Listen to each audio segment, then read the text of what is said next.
This is the Deep in the Weeds podcast. I'm Anthony Huckstep. From time to time, we're going to catch up with the people who have shared their story on the show.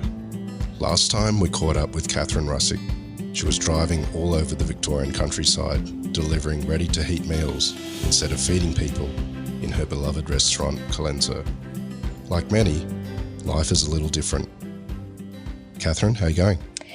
It's lovely to speak with you today. I'm very well, thank you. Yeah, I'm good. We're good tucked up here in Kyneton. It feels like a couple of years ago that we last spoke on the episode that we recorded, and a lot's changed since then.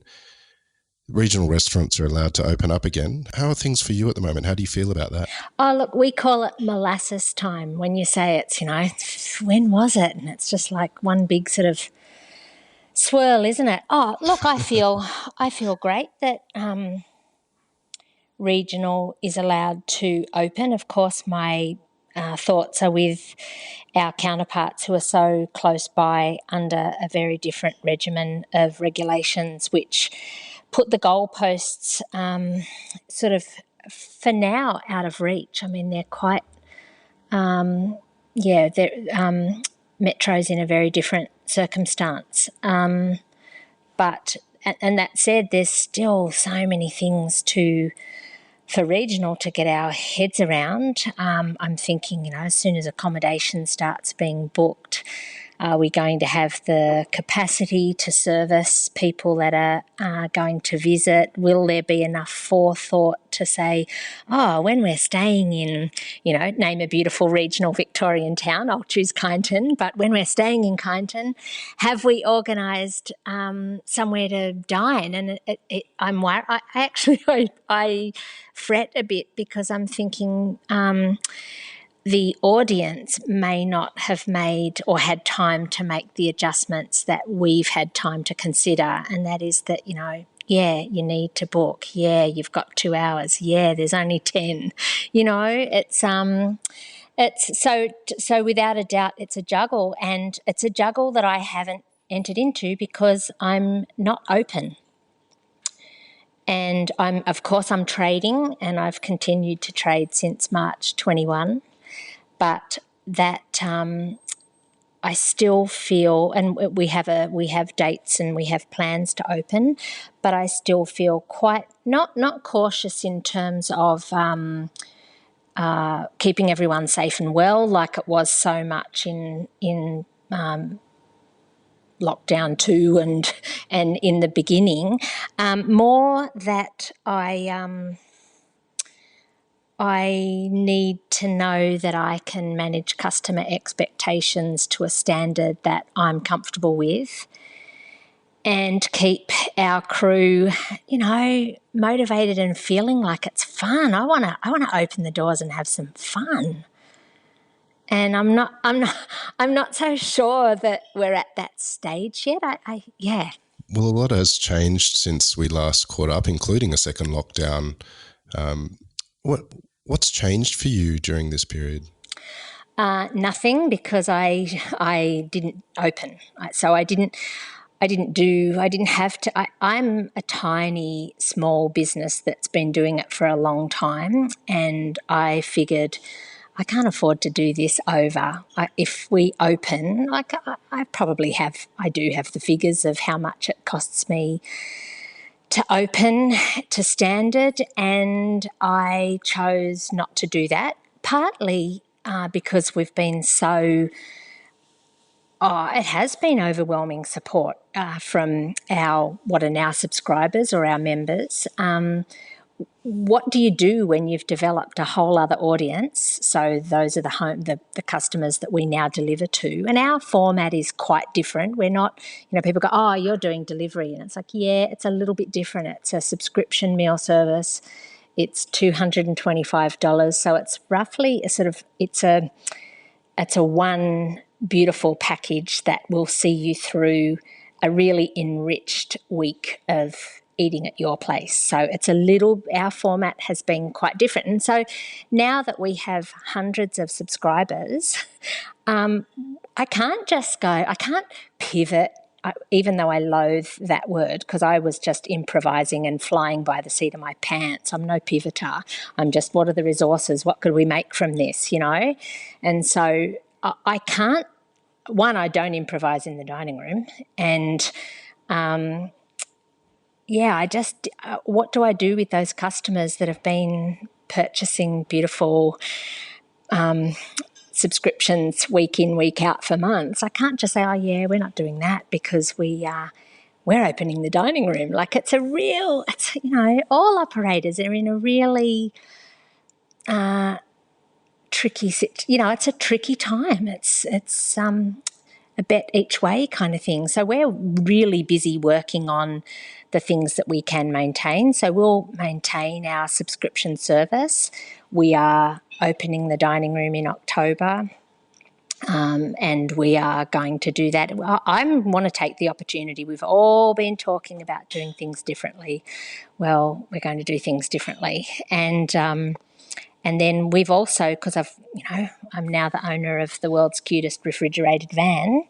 I'd like to put that little resource to work. So I'm also planning a venue menu. So we've had a lot of people with, unfortunately in regional Victoria, there's great outdoor spaces with facilities attached, whether it be our cellar doors or people with beautiful farm or accommodation properties.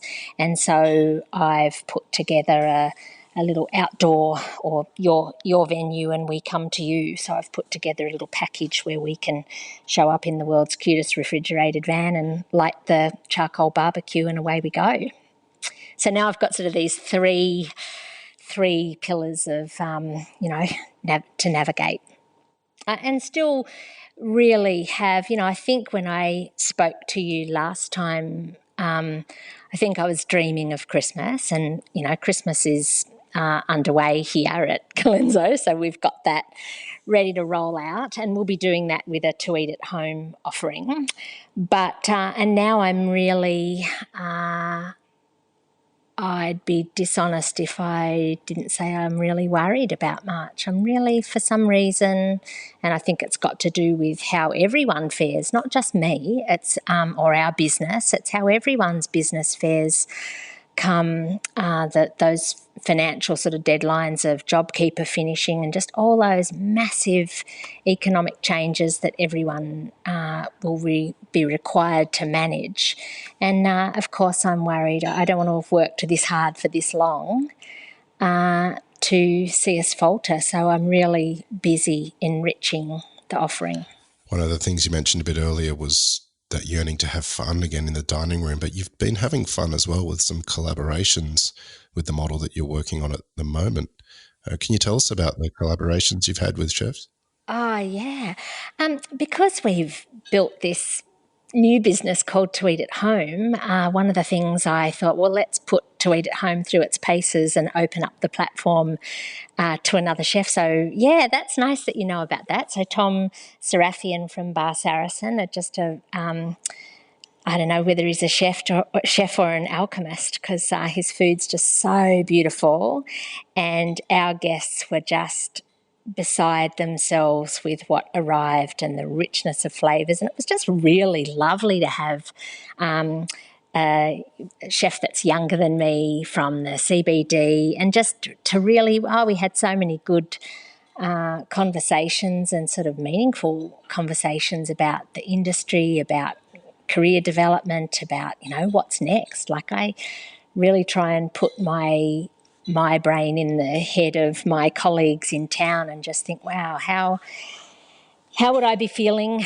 about my next 5 years? Or, my next 5 years are very different to someone in their 30s next 5 years. But it was we had our biggest week for To Eat at Home. It was just a massive subscriber response, and we're just really fortunate to have that. It has become, the model has become a community-supported restaurant, not unlike community-supported agriculture, how that works. They want to see our audience want to see us here, and they just they keep participating in ways that surprise me, whether it be beautiful gifts or care packages or holidays. It's our subscribers that have actually come up with brilliant ways to use what we do. When we last caught up, you mentioned that change was ahead for you and you were excited about the opportunities for a change in what you do. And only moments ago, you said it's time to stop talking about changing things and actually doing them. Do you have more clarity about what the restaurant model will be when you move forward and all the restaurants are open again? Sure, I do, Anthony. We plan to move to a model, or we have moved to a model where our customers are our members, really. And I don't want it to sound like it's an exclusive club. All you need to do to be a member is have food delivered to your door, buy to eat at home. But when we open the dining room will be offered to our members initially, first. And that's an interesting, and again, I really want it, that's not coming from a place of exclusivity. It's coming from a place where it means that there's a known quantity in terms of who's joining us. And that feeds into, and I've avoided talking about the regulations around the times that we live, but I do not want people coming to my door and having to fill out their address and phone. So it takes care of a lot of paperwork for people to have booked and prepaid before they join us in the dining room, because it allows us to have thorough contact tracing without it being making an appearance in our dining room, that we actually have to collect that kind of information about our guests.